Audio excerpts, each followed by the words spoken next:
메이슨 밀러는 대학 3부 리그에서도 성적이 좋지 않은 투수였습니다. 미국 대학 야구는 1부 리그 300팀, 2부 리그 250팀, 3부 리그 400팀이 있고 장학금도 없는 3부 리그 선수가 프로에 진출하는 일은 거의 없습니다. 딱 한 명, 명예전당 마무리 빌리 와그너만이 3부 리그 성적을 가지고 1라운드 지명을 받았습니다. 심지어 1, 2학년 때 모두 7점대 ERA였던 밀러는 재무학을 전공하고 있었고 취업을 준비하기 위해 3학년 때 환경 컨설팅 회사에 인턴으로 지원합니다. 그런데 신체검사에서 1형 당뇨병이라는 놀라운 사실이 밝혀집니다. 밀러는 체중을 늘리는데 어려움을 겪고 물을 아무리 마셔도 갈증을 느끼는 이유를 그제서야 알게 됩니다. 의사는 밀러의 혈당 수치를 보고 지금까지 버틴 게 놀랍다고 합니다. 밀러는 당뇨병 진단 후 인슐린 투여와 식단 관리를 시작하자 체중이 68kg에서 95kg으로 증가합니다. 그리고 88마일이었던 구속이 99마일까지 올라갑니다. 고등학교 2학년 때 당뇨병을 진단받고 입단 테스트로 대학팀에 들어갔다가 대학 3학년까지 88마일을 던졌지만 이후 100마일 투수가 된 트라이넨과 같은 경우였습니다. 밀러는 3학년 때 1점대를 기록하지만 3부 리그 성적을 믿는 팀은 없었고 심지어 4학년 때는 코로나로 시즌이 취소됩니다. 재무학 학위를 받은 밀러는 인생에서 가장 중요한 선택을 합니다. 취업 대신 1부 리그 대학에 다시 입학한 거였습니다. 그렇게 밀러는 5학년 시즌을 보냈고 2021년 오클랜드에 3라운드 지명을 받습니다. 2022년 밀러는 어깨 부상으로 14이닝에 그치지만 가을 리그에서 102마일을 던집니다. 밀러를 마이너에 오래 둘 필요가 없다고 판단한 오클랜드는 2023년 AA와 AAA에서 한 경기씩 던지게 하고 밀러를 콜업합니다. 밀러는 마이너에서 총 22.1이닝을 던지고 2023년 4월 19일에 데뷔합니다. 밀러는 무시무시한 강속구를 뿌리며 21.1이닝 22K를 기록합니다. 하지만 4경기 만에 UCL 염좌를 진단받습니다. 이때 오클랜드가 내린 결정은 3개월 휴식 후 불펜 복귀였습니다. 2024년 오클랜드는 밀러를 한시적으로 마무리로 쓰겠다고 발표합니다. 밀러는 대활약을 했고 2018년 트라이넨의 뒤를 잇습니다. 2025년 마감 시한이 되자 밀러는 트레이드 시장에 나옵니다. 애슬레틱스는 2028년에 라스베이거스로 가는 게 확정됐는데 리빌딩 팀의 특급 마무리는 돼지목의 진주 목걸이이기 때문에 2028년에 5년차가 되는 밀러는 가치가 높을 때 파는 게 합리적이었습니다.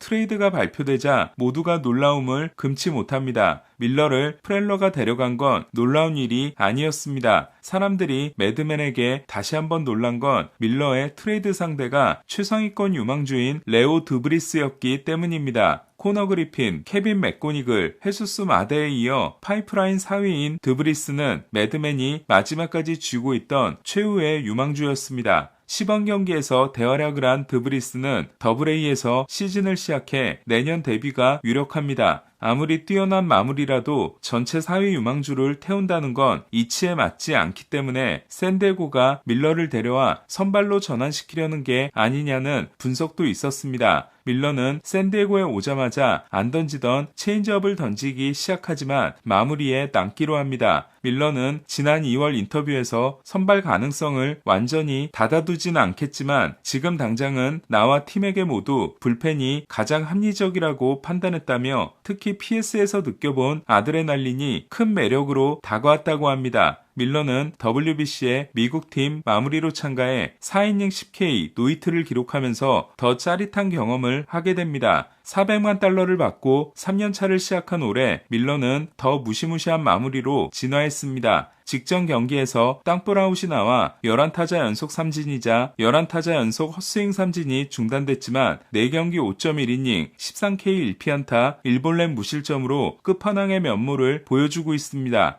밀러가 허용한 유일한 안타는 RS에게 맞은 단타였습니다. 9이닝당 탈삼진이 2024년에 14.4개, 지난해 15.2개였던 밀러는 현재 9이닝당 21.9개를 기록 중인데 이대로라면 50이닝 투수 최고 기록인 2014년 체프먼의 17.7개에 도전할 수 있게 됩니다. 9이닝당 탈삼진이 17개를 넘었던 투수는 체프먼과 2022년 디아스뿐이고 18개를 넘었던 선수는 없습니다. 밀러는 26.2이닝 연속 무실점을 이어가고 있고 지난해 PS와 WBC를 포함하면 33.1이닝 연속 무실점 중입니다. 밀러가 더 강력한 건 최고 104.5마일, 평균 101.1마일의 수직 변화량도 평균 이상인 포심과 횡적인 움직임과 종적인 움직임이 모두 사기이기 때문에 헛스윙률이 81%에 달하는 슬라이더와 함께 평균 96마일 체인지업을 장착했는데 체인지업의 움직임까지 미쳤기 때문입니다. 밀러의 포심은 평균보다 1.1인치가 덜 떨어지고 슬라이더는 평균보다 5.4인치가 더 휘고 4.6인치가 더 떨어지며 체인지업은 평균보다 3.0인치가 더 휘어지고 있습니다. 밀러는 4월 5일 보스턴전에서 11구 3K 마무리를 했는데 빠른 공에 잔뜩 대비하고 있던 타자들은 슬라이더 7개와 체인지업 2개, 101마일과 102마일 포심 2개에 허무하게 물러나야 했습니다. 밀러는 샌디에고에 왔을 때 선발을 하고 싶으면 해도 된다는 말을 들었기 때문에 정말 감사하게 생각하고 있고 특히 니에블라 투수코치와 수평적인 대화를 할 수 있는 부분이 너무 고맙다고 했습니다. 샌디에고에서 행복야구를 하고 있는 밀러가 역사적인 마무리 시즌을 만들 수 있을지 주목됩니다.